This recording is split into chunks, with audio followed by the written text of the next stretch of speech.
If you love the souls in purgatory, if you love Saint Carlo Acutis, you need to do the heroic act for the souls in purgatory.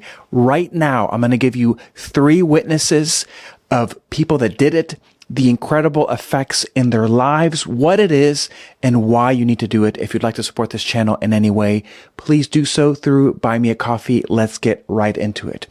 Now, the first witness is these nuns, these poor Clare nuns in Montefalco. Now, they are unique because sometime after they did it, a priest from Purgatory appeared in their convent, I believe upwards of 30 times.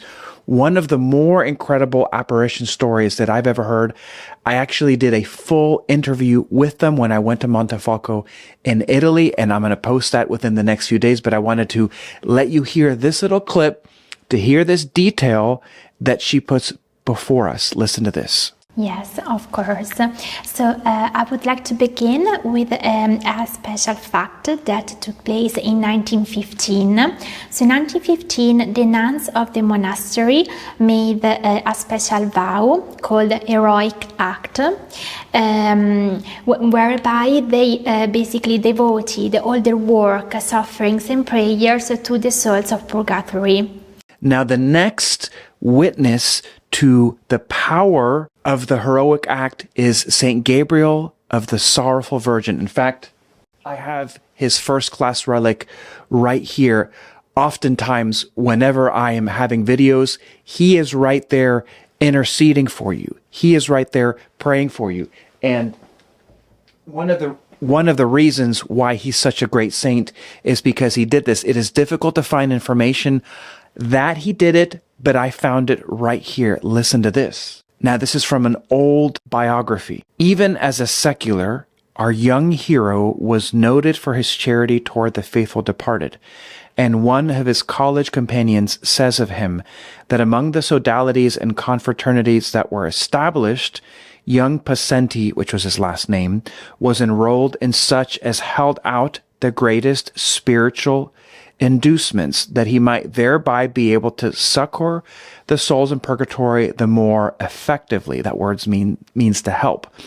After entering the religious state, he wrote on one occasion only to his aged father for money, which he begged him to supply in his name in charity for the suffering souls. It seems that he had promised, in case he would be judged worthy of pronouncing his vows, at the end of his year of probation, that he would ask his father to make an offering of $10 by way of gratitude to the poor souls to whom he had specially recommended this intention. Then on the very day of his profession, think about this, and partly to secure their interest and his final perseverance, he made in their favor the heroic act, by which he made a total renunciation of the satisfactory part of all of his good works, together with a complete resignation of all the suffrages to be offered for himself after death, putting them all in the hands of the Blessed Virgin, the merciful Queen of Purgatory. Never in my experience, says Father Norbert, have I known anyone so anxious and industrious to gain holy indulgences in order to apply them to the faithful departed. It goes on to say much more. I'll maybe put a link to this 300-page book on this incredible saint. So consider this saint who we can think about as the master of devotion to Our Lady of Sorrows. When you think of the great Marian saints, although he is young, he's what I think of as the male Saint Therese that is not well enough known. He is the master of loving Our Lady of Sorrows. And who tells us that Our Lady of Sorrows is powerful against the demon? None other than Father Ripperger, which means he was powerful against the demons. And the fuel behind that was his love for the souls in purgatory, because it puts behind you an army of praying souls that are endlessly praying for you outside of time.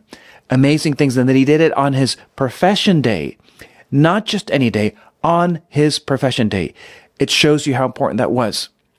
Not only do we have the witness of the nuns, not only do we have the witness of this beautiful saint who is so powerful, but this recently canonized saint, Saint Carlo Acutis. Now, there are many books about Saint Carlo Acutis, and I'm sure they're all good. The best one is the one written by his mother. Yes. Who else should you read from except his mother? And the book is called My Son, Carlo Acutis, Through the Eyes of His Mother. So good. It's amazing because you get her memories and his quotes and her reflections on the things that she saw. I mean, you cannot get the things that she says are unbelievable. There's a whole chapter of his devotion to the souls in purgatory. You want me to make a video about that whole chapter? Put your comments down below. So I'm reading just a little excerpt to tell you what he did. Remember, he died at 15.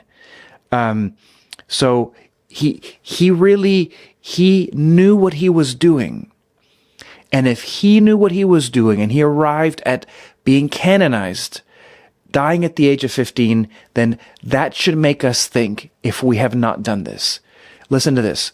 Carlo also performed the so-called heroic act of dedicating all his good works and prayers to the souls in purgatory and to the intentions of the Virgin Mary, who, since she is our mother, he said, intercedes on behalf of all those who address her, especially the neediest, implying the souls in purgatory.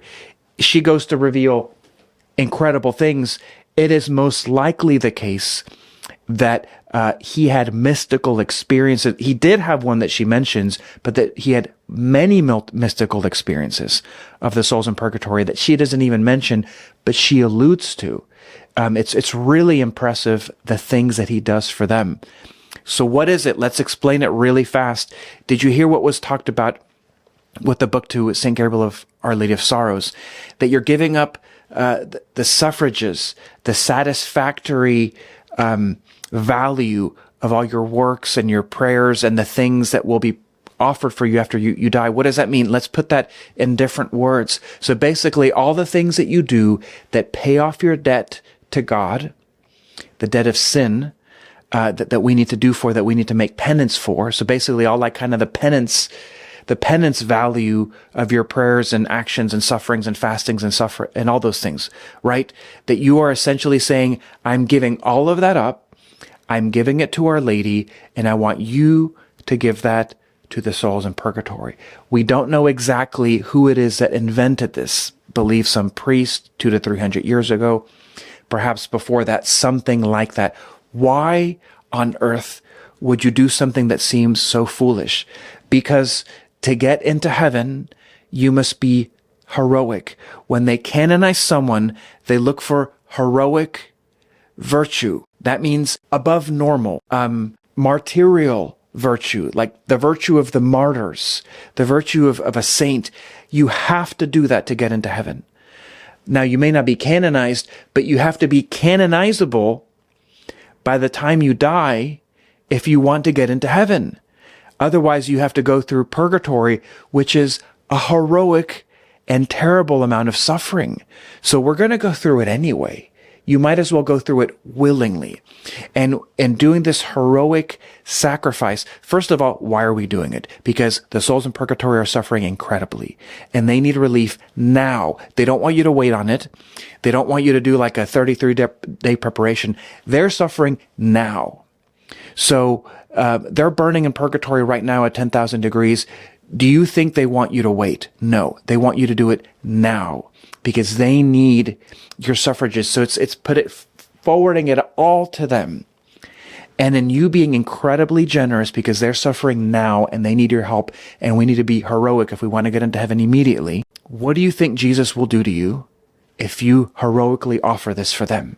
Let's say you're at your judgment, and this is what Jesus is going to say. He's going to say, you fool, why did you give up all of your suffrages for the souls in purgatory? What were you thinking? Why didn't you take care of yourself? How could you be so generous? That's the dumbest idea I've ever heard. And then Our Lady's going to say, oh, look at this. This is not a child of mine. I'm embarrassed. I renounce his and her childhood to me. They are not my son and daughter. Oh my gosh. Saints, don't y'all think this is hilarious? They offered their sufferings for the souls in purgatory. What were you thinking? Go down to the deepest part of purgatory. Do you actually think that they will do that? How'd you like my acting, by the way?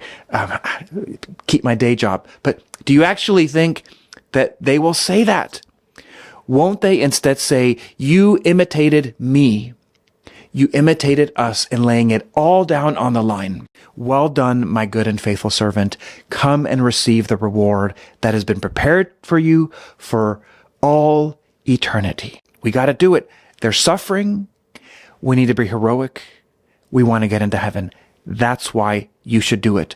Now, I will put on the screen here the heroic act. Where can you find it? A few plugs here. Now you could find it online.